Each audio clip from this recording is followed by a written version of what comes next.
Pressing record. All All right. right. Wonderful.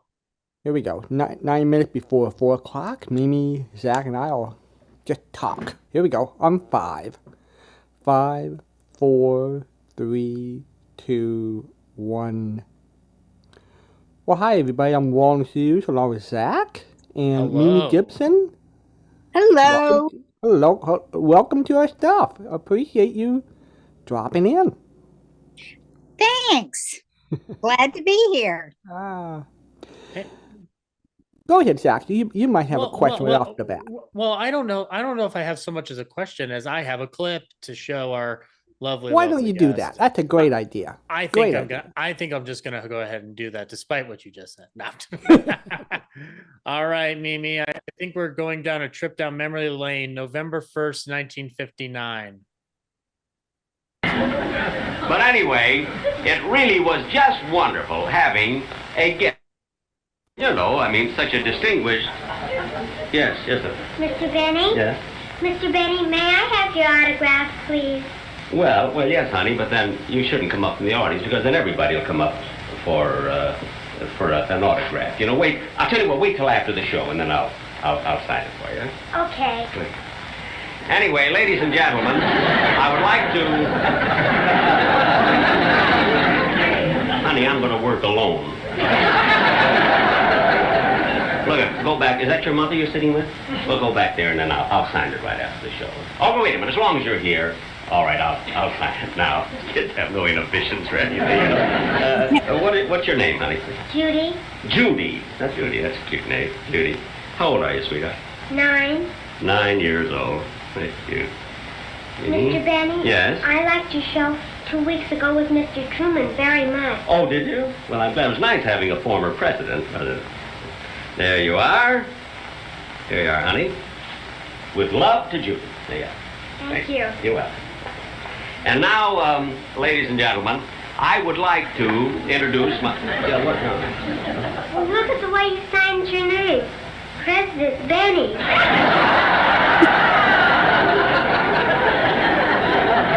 Well, I don't know. I was nervous. I guess I got carried away, but keep it for a year because you never can tell what's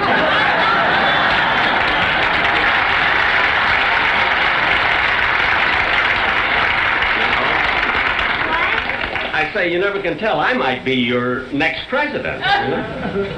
I doubt it. You spelled Judy with a G. All right, honey. I'll do it after the show. I'll fix it up. Just sit there.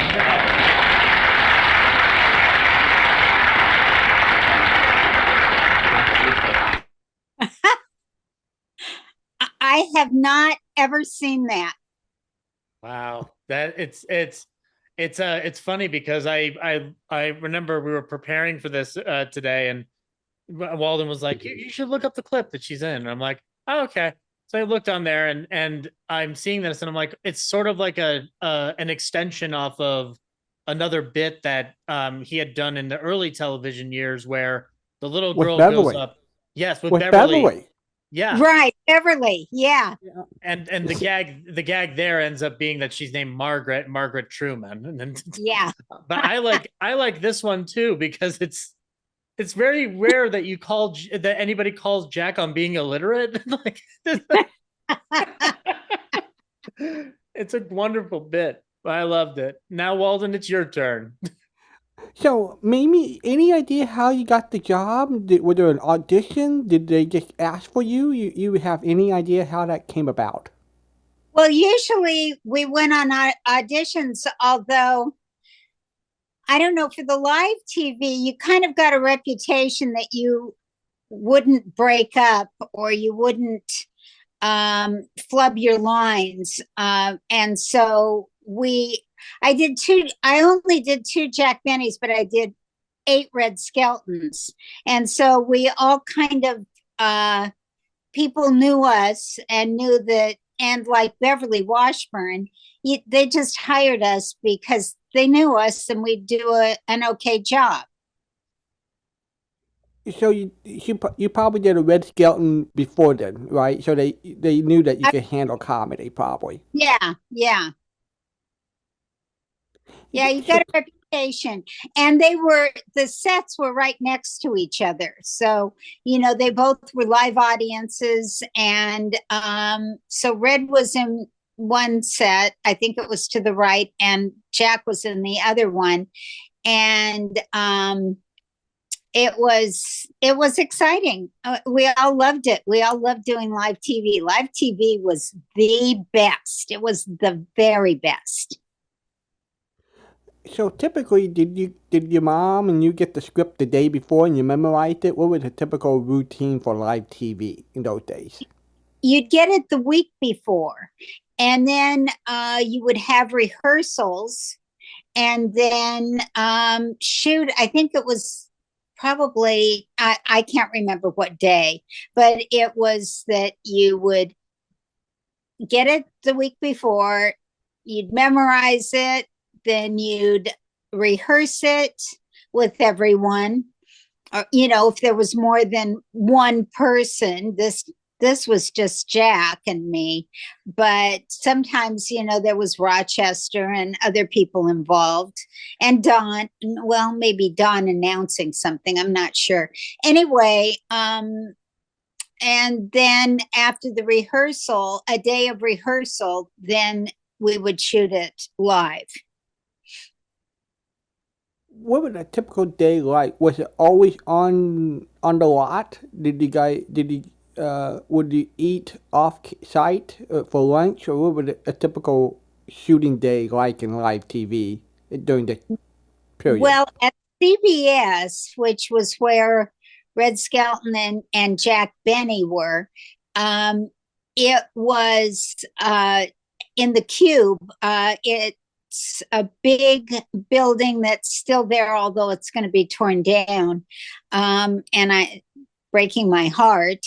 And it's on Fairfax, and we always looked forward to going to CBS. The stages were huge for each show, and it had a hallway. You'd go up in an elevator, and it had a hallway that was giant, and everything was big, and you kind of felt dwarfed, but it was exciting. It was wonderful. And then because of where it was situated, it was right next to Farmers Market.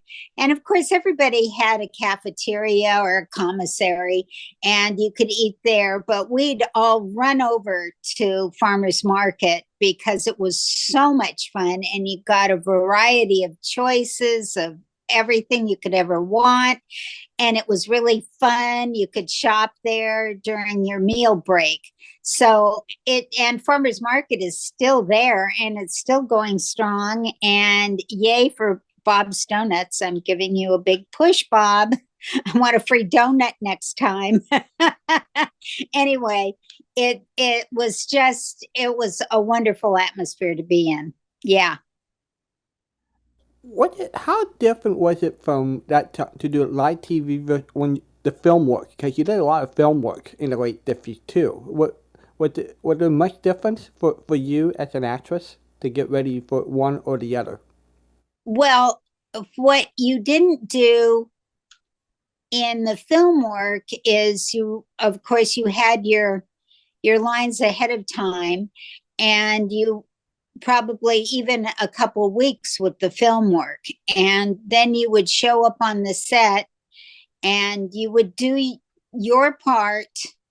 You'd have your schoolwork during the day, and then they'd work your schoolwork with the part, and sometimes they'd film it in order and sometimes they wouldn't, so you never knew what you were going to be doing that day. They'd give you the sheets ahead of time, and then you'd see what you were getting ready to do. But it wasn't like doing live TV where it was just you start at the beginning and go to the end. This was you shoot over here, you shoot over there. And live TV was definitely the dream. It was fun, but filming, especially for me with cute actors, was fun. Speaking of cute actors, I know there's one who's thankfully his popularity has reascended over the years is Cary Grant. Um, Yeah. yeah. I wanted to know because he's got a great mythos around him. What was it like being around somebody like Grant? And comparing that to the experience of maybe working with the comedians, because he had his own comic timing, but obviously it's different. Well, Cary Grant was a big star when we were doing Houseboat, and but he was nice. He was a very nice man, and he was he could be very funny. We there's a shot where we're all in the Jeep together in front of the hotel that we're supposed to be living in, or apartment building. I forget what it is, but anyway, uh, and uh, and he was supposed to drive around and then come into the building, and he would drive crazy, and his hat would be kind of askew, and he would kind of laugh and drive faster. And then when we were doing scenes with him, he liked to lecture us about how to behave as an adult, which okay, don't feed your husband fattening food, he'd tell me. Okay. It's like a lot of bunch to digest in there.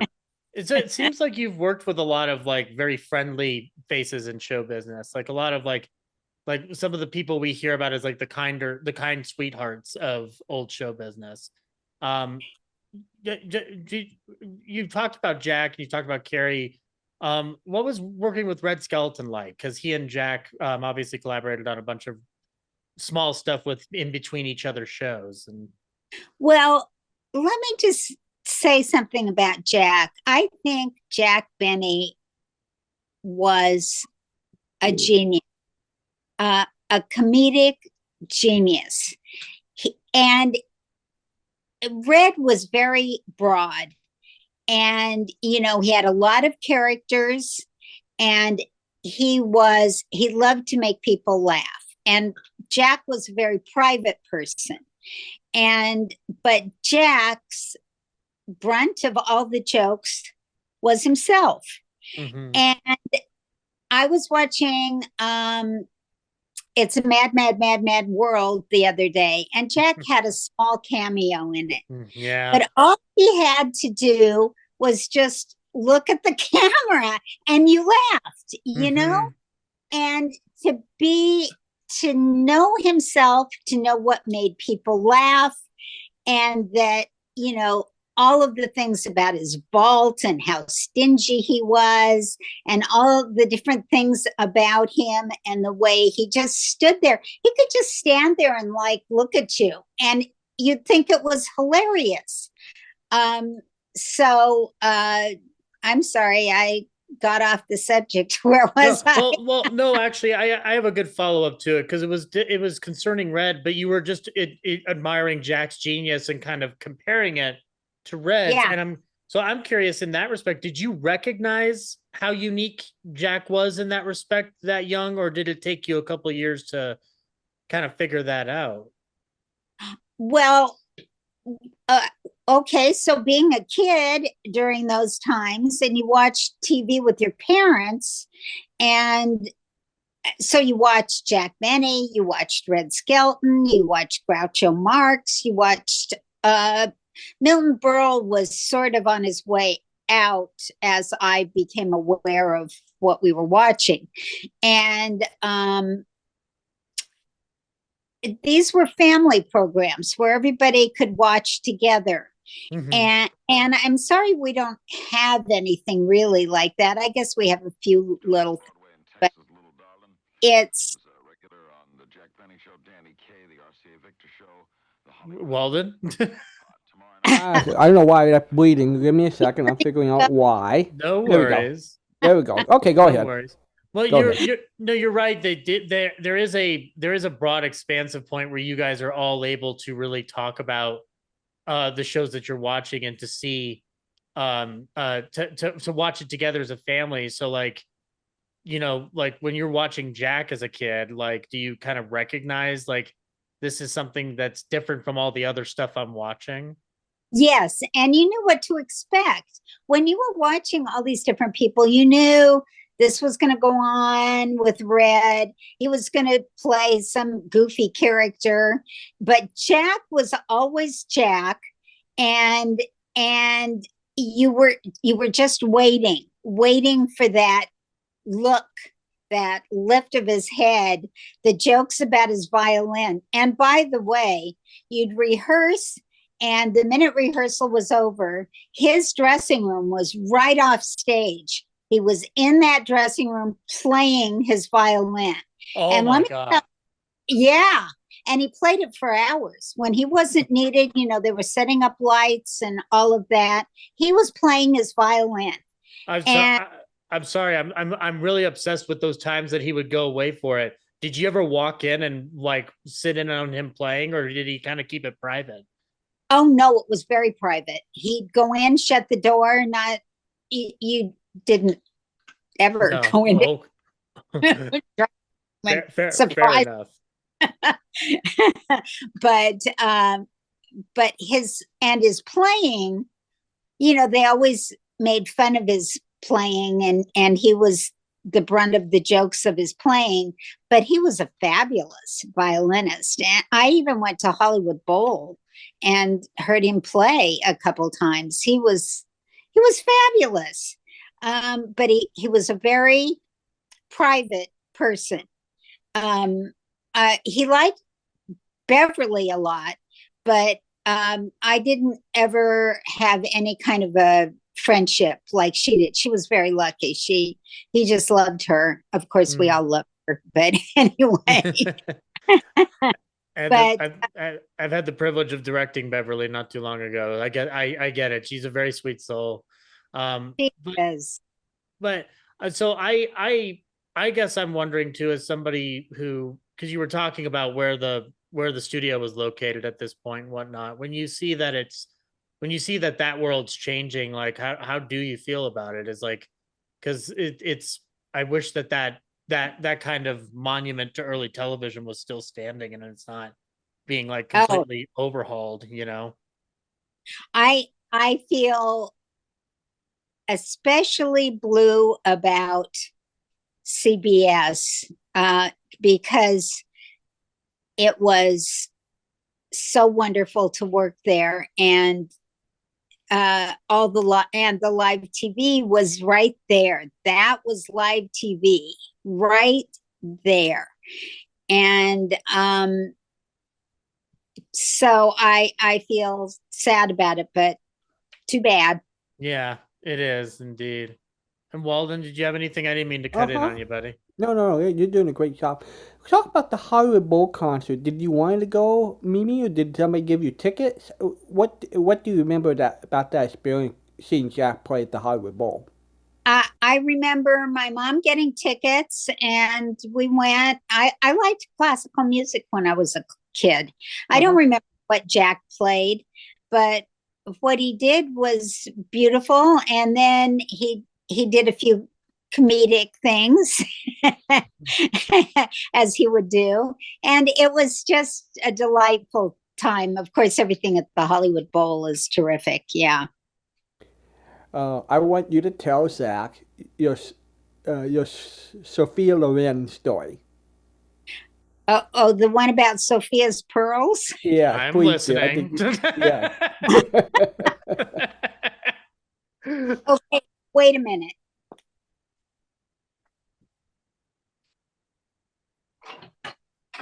Oh, she can show them to you. All right. Oh my God. Okay, I have to find them. Hold on. Okay. No worries. We'll hang tight. Yeah. He's actually just like side father, but like that's the consistency that I keep hearing about the concerts, and like um hearing hearing about like what the experience was like about the in-betweens whatnot. Oh Yeah. my God. Oh Okay, my God. Now you can so tell Zach the story. Yeah. so this is this is a story I tell over and over again. And a lot of times I tell this story when people look at the necklace and they say, wow, that's interesting. And so I tell them the story of Sophia's pearls. So when we were on the set of Houseboat, Sophia was a very friendly person, a very funny, sweet young woman. And we all adored her. We thought she was just wonderful. And so she was up and coming. And so all these designers would send her gifts to the set. And she'd open up a box and say, ooh, what is this for me? Oh, look at that. And she's getting fur coats and all kinds of goodies. And so one day she gets something in a small box. It's wrapped very nicely, and you could tell it was jewelry. And she unwrapped it, and it was a velvet box, very tastefully done. and so she opens it up and says, "Ooh, what is this for me?" And opens it up, and she looks at it like, what is this? And and so she then takes it out of the box and she holds it like this and looks at it. And we all started laughing. And my mom says, oh, it's pop beads.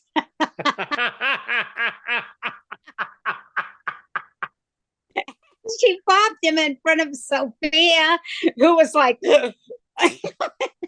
and Sophia had great taste. She just was wonderful, and her taste was the best. Well, pop beads. And so she'd never heard of them. She'd never seen them before, and that they were wrapped like fine jewelry. And they look sort of, they have the luster. So some demented person thought that they should make pop beads and send them to Sophia because she would sure wear them, right? And she was aghast, and she said, do you want them? And my mom said, sure. And she took them. And I swear, my mom wore them. I wear them.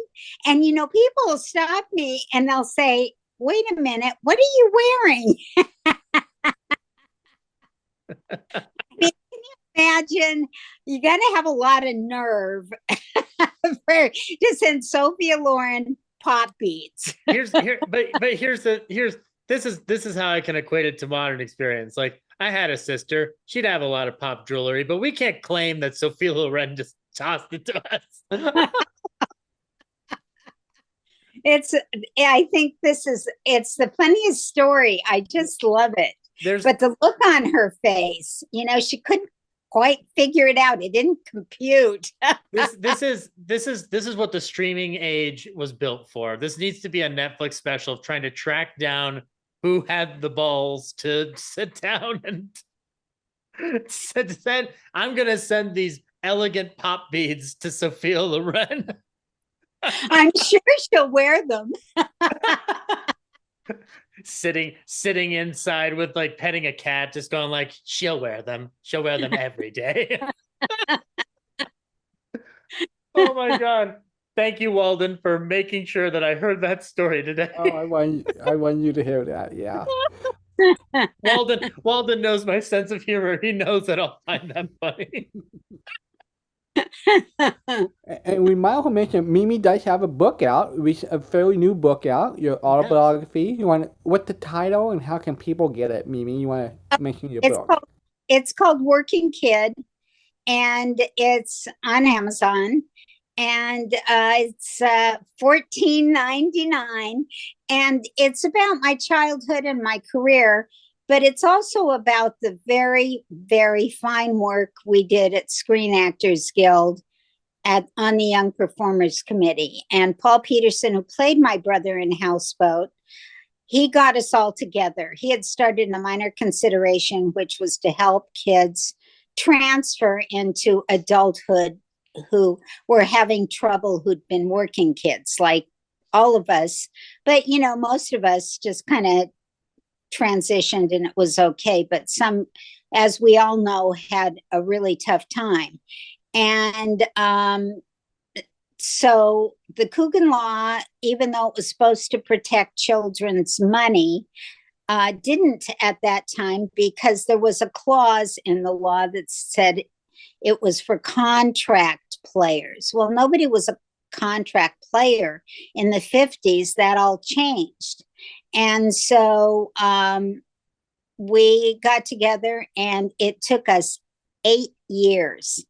Now, 8 years is a long time.